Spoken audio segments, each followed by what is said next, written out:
Is AI actually useful in construction, or is it all hype? AI is only as good as the information you give it. It's the context that really, really matters. I have some customers that will tell me that it's garbage. It doesn't help them at all. But then I have other customers that'll sit there and be running their entire daily logs and reporting through it. And sometimes they're at the same company. AI means different things to different people. Some people, when they're talking about AI, they're talking about the free tools, the free ChatGPT, the Copilots, the Geminis, the stuff that you don't have to pay for. These models are trained on public data and do know something, but they don't have deep context into your business, into your project data, into you. It'll only be so helpful because you're the one that having to bring the context to the conversation every single time. PMs are struggling to find information to answer RFIs and keep projects on track. And through using some of the free AI tools, they can make their life a lot better. Rewriting emails. Oftentimes, we're not in a place to write a nice formal email. Now you can start to see that the AI is in the actual email tools. So a lot of the free tools especially have this tendency to hallucinate. And if it doesn't know something,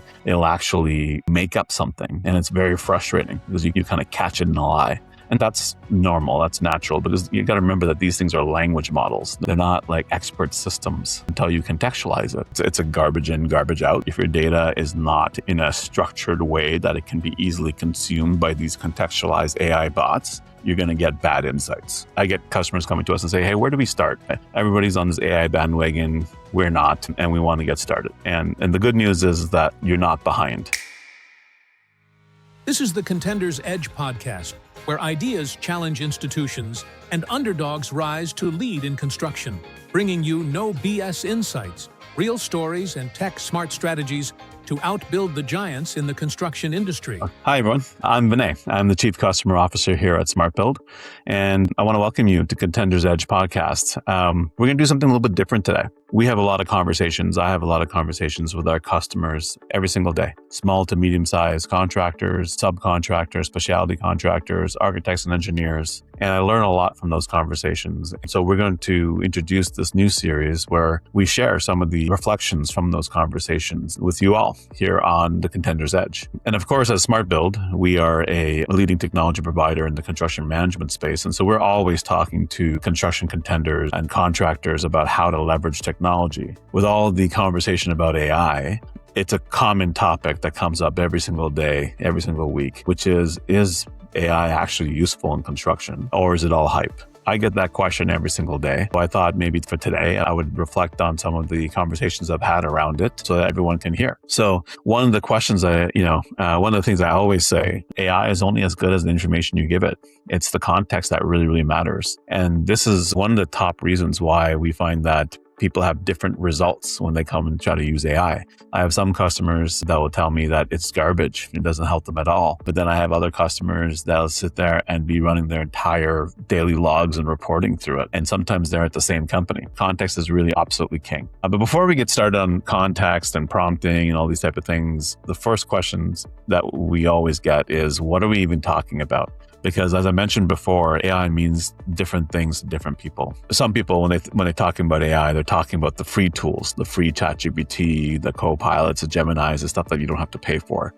These models are trained on public data and do know something, but they don't have deep context into your business, into your project data, into you. And so it'll only be so helpful because you're the one that having to bring the context to the conversation every single time. And then the second category are, what we call connected or contextualized AI that's often found within the tools that you use, whether it be your ERP, your CRM, or even your construction management software. And this is the type of stuff that we're having regular conversations with our customers about, because when our customers have years and years of operational project data into their SmartBuild systems, we're now teaching them and advocating for them to start leveraging that data and fueling the AI revolution within their company. And so that's the contextual AI versus the free public AI. And so I started calling these things level 1, level 2, and internally, just so people understand. And level 1 is really what's in your browser. It's a browser tab. You're using a tool. It's not connected to your systems, as I mentioned. And level 2 is that's actually in your systems. Right? So that's just one to reiterate that. And so I get customers coming to us and say, hey, where do we start? Everybody's on this AI bandwagon. We're not, and we want to get started. And the good news is that you're not behind, especially when you think about the AEC industry. We find that we're a little bit behind the curve, and that's okay because we're a very physical business, very tactile. AI is going to come and creep into us eventually, but not first. But this is my favorite question I get because I really do believe in a crawl, walk, run model, right? Start small, but then grow big with AI. And so when we start having these conversations, I don't even talk about SMARTBUILD. I'm just talking about, hey, how do you start to bring it into your organization? Collectively, and we've done this here at SMARTBUILD with our own AI workshops for our employees. We do these small little workshops where we identify some of the annoying, repetitive tasks that are in our business. Pick one and log it and decide, okay, how am I going to use AI to go make that problem go away? One example we get a lot is daily logs. We got supers who are our customers who used to burn like 20 minutes to an hour sometimes at night just typing up all their daily reports and putting it into the system. We're helping them with right now is like, how do they start leveraging the AI tools to go do that? smrtAE is one of our tools that we introduced as kind of a voice-enabled assistant that a super can talk into and give all the details that they need. It takes all that information, turns it into structured information and daily log reports. That's one example of how we can use AI, contextualized or not, to start to automate some repetitive tasks, right? The second one is really around searching long documents, stuff like spec books, for example. Sometimes these can be 300-page documents and there's an RFI about something that's in that spec book. Lots and lots of time goes into searching for that information within that long document. Here's another example of where you can take that long spec book and put it into a tool like Notebook LLM and start to ask questions of that book to see where in that book it actually answers the question. This is an area where we know that PMs are struggling to find information to answer RFIs and keep projects on track. And through using some of the free AI tools, they can make their life a lot better. Another example is just like, just rewriting emails. Oftentimes, we're not in a place to write a nice formal email. Now you can start to see that the AI is in the actual email tools. So you may just want to put the dictation tool on, spit out what you want to say, and then you can use the Copilot within Outlook to go and turn that into a nice polished email that you can send to the owner. This is all software that is pretty much readily available and you can use it today. This is kind of where I say, where do you start? You just start to identify those use cases, start to practice it, and you have to kind of create these check-ins with your team to see how it's working and to make sure that it's being adopted. The next area of questions I get is, why did AI give me garbage that time? And I get this frustration a lot, especially with the owners. The owners are a little bit more older on the age curve than the PMs and the folks in the field that are playing with these tools every day. And they go and they give it a shot. It feels that it's making up things. A lot of the free tools especially have this tendency to hallucinate. And if it doesn't know something, it'll actually make up something. And it's very frustrating because you kind of catch it in a lie.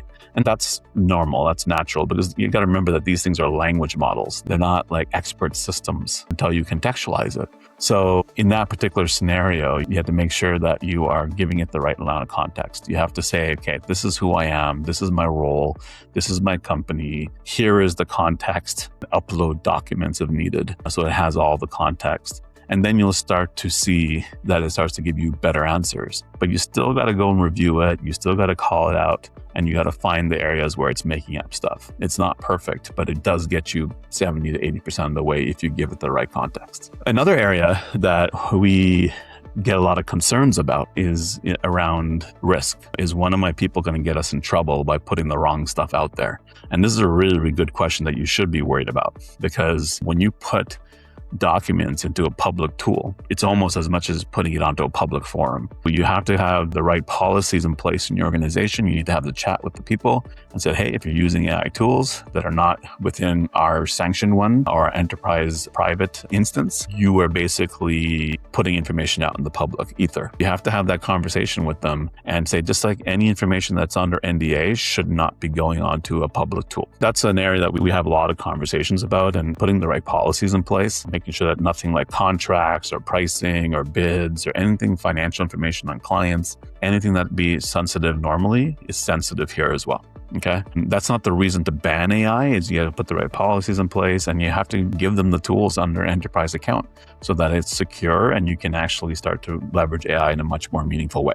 Okay. So we talked about level one, the free tools and how you get started there, right? But now when you're starting to move up the curve and want to look for more areas to go and drive value, we call it level 2. How is level 2 different? Level 1's you have to explain your project every single time. Level 2 is already connected to your systems. So it can directly go into your schedules, into your logs, into your documents, and into your email communications, and actually start to draw data and give you insights based on the data it's already connected to. That's a huge productivity boost, and it gets your innovation to the next level. Now, again, the data has to be good, and there has to be discipline around the data that's going into it. So it's a garbage in, garbage out. So if your data is not in a structured way that it can be easily consumed by these contextualized AI bots, you're going to get bad insights. A lot of the conversations we have with our customers is that before we start using the AI capability of SmartBuild or even these free tools or these contextual tools, you have to get your data digitized out of the unstructured email systems that you have today and putting it into structured data sets so that AI can easily consume it and understand it. Our SmartBuild core platform, whether it be smrtGC or smrtSUB or smrtAE, is that first step to be ready for AI because it allows the data to be prepared and ready to be consumed for real, true insight development. And the last question I always get is really around, am I already behind, right? And there's always this FOMO and there's this lot of excitement in industry around construction. And so everyone just feels that they're being left behind because they're not using it. One of the things I always say is that everyone's got their own journey. And I think as long as you are actively exploring it, level 1 or level 2, it's a journey from crawl, walk, and run. I always say to them, let's start small. Let's start with the level 1 use cases. Let's start with the emails. Let's start with the daily logs. Let's start here and just make a plan and create the right check-ins within your organization to ensure that you are seeing adoption slowly go. But I always say, don't have FOMO. Every business is different. The people are different. And so you have different technology adoption profiles within your company. Work with what you have and just start.